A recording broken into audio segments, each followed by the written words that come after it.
Friends, in no uncertain terms, today's gospel reiterates the dependability of God's words.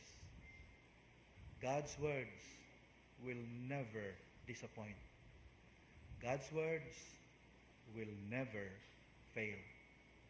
Unlike human utterances, my dear friends, God's words always effect what they express. Why? Because they are always truthful. God will never lie. There is no duplicity in God. It is against God's nature to be deceptive. His words are always true. In contrast to human assurances, God's promises are never empty. God's promises are always authoritative and powerful. They always bring about what they intend to accomplish. Remember, in the account of creation, God simply said a word of creation and everything came into being. Right? God just said a word and He created everything out of nothing. Imagine that. That's the power of God's word. Ang pangutana karon mao ni, can we expect the same kind of reliability in our dealings with one another? Ang inyong silence, ang inyong tubag ana no, sakto. Why?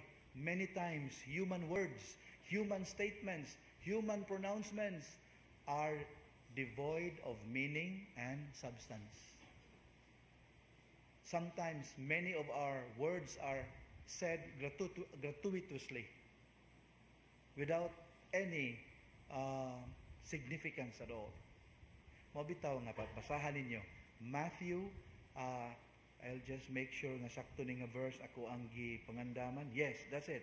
Matthew 12 verse 36.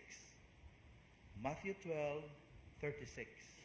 We are warned that the Lord will hold us accountable for the empty words that we say. Matthew 12:36. So, in dealing with one another, ang nagis sa itong utok mauni, actions speak louder than words. But in relation to God, that's not the case. His words are as powerful as His actions. And so, my dear friends, the lesson we need to learn in this celebration is this. We do not cling to what is passing, to what is temporal.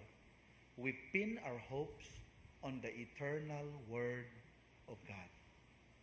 That's the special challenge for all of us. We depend on God's Word for meaning and purpose. Amen.